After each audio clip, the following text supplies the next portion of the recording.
Hey, what's going on, guys? Mankelson here, bringing you another Remnant 2 video, and today we're going to be talking about the Ritualist that was announced, and they gave us some information about the Ritualist, about the skills, some of the perks, so we're going to go over it. We're not going to rehash the trailer and play it and whatnot. We're just going to go into some things that we know about the Ritualist. So, starting off with his Vile Prime perk. Negative status effects applied by Ritualist inflict infected. Infected victims receive 15% more status effect damage on death, spreads within all status effects to nearby enemies within 15 meters. Now, combining that with either the Challenger or the Medic, equipped with the Merciless. Now, the Merciless does bleed damage, right? The overall explosion that the Vile Prime perk does should be able to spread bleed out there too, and also combining it with the detonation trigger and with the energized net coil, right? You can only have one of those equipped, but the detonation trigger, whenever you get an explosion with it, it applies fire damage, and we know fire damage is pretty good, as seen here on Apocalypse mode with the Hellfire. Fire damage has been one of the best damage elementals in the game, only second to bleed in my opinion. Now, no matter what amount of kinship that you end up having being maxed out on, kinship don't really do what it used to do anymore. It used to protect you from a lot of elemental damage, but now they have elemental damage resist, and kinship alone isn't going to protect you from your own firestorm. So if you're looking for a way of not to kill your teammates or not to kill yourself with firestorm, you're going to have to invest into shade skin and kinship, and then you will possibly get some damage resist there. Now, talking about the eruption anomaly skill creates a 1 meter explosion for 150 damage to all enemies within 15 meters. Explosion radius and damage increases 100% for each unique status effect on the target. Refreshes the status effects on all targets. So if you have a lot of status effects on the target, once you use that, it's going to refresh it, right? It's a good damage perk for a starter. Next is Miasma. Cast an AoE burst that applies bleeding, burning, overload, corroded to all enemies within 15 meters, and dealing a total of 1,500 base damage lasts 11 seconds. So that's a big AoE for that. I could see people using Miasma a lot more than the Eruption once they get it unlocked.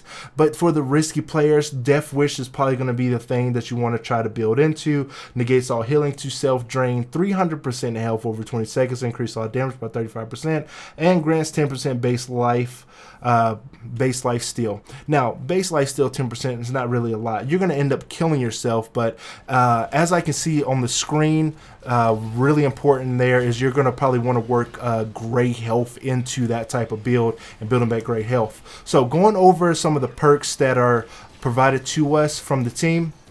We have Wrath, increase all damage to enemies afflicted by negative status effects. This goes up with your level.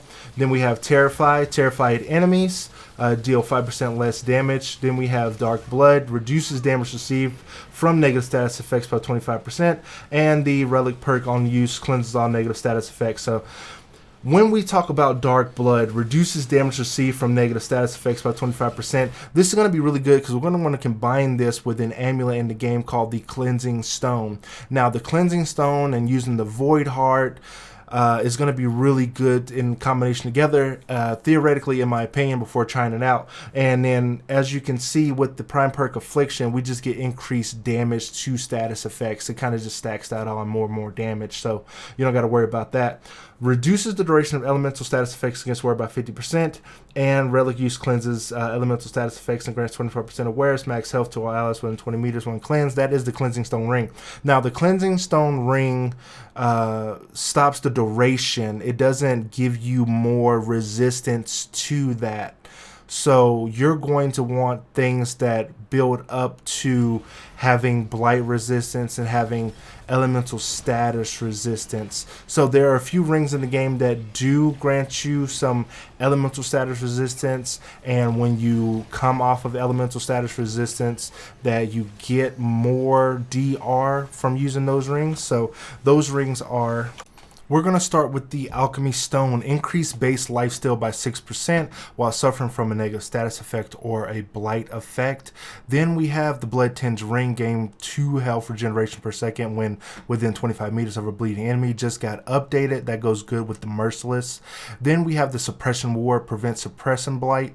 Then we can't forget the Stone of Malevolence. Elemental damage generates 15% additional mod power. Now this no longer works at the same time as the skill is activated, so that kind of got nerfed. You're going to probably want to put the Singe Ring in your build, increase all damage dealt to burning enemies up by 10%. Then we have the Reaping Stone, which no one ever uses. After an elemental status effects were removed from the wearer, they become immune to all elemental status effects and gain 3% base damage dealt to lifesteal for 10 seconds. Then we have the Embrace of Shahala, where it gains 5% incoming damage reduction for each negative status effect or blight they are suffering from, max 4 stacks.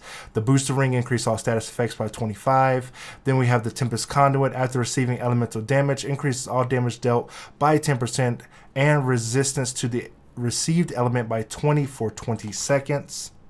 And those are just some examples of the rings that you want to keep an eye out for when building your Ritualist class. Now, I do apologize to you guys. I wish I could put out more videos like those bigger channels out there, but one-man team over here with a full-time job. So in order to make that wish come true, support the channel, like, share, and subscribe. Leave in the comment section below what you would like to see and what demand you would have from the videos from me if you like my style. And I hope to see you in the next one.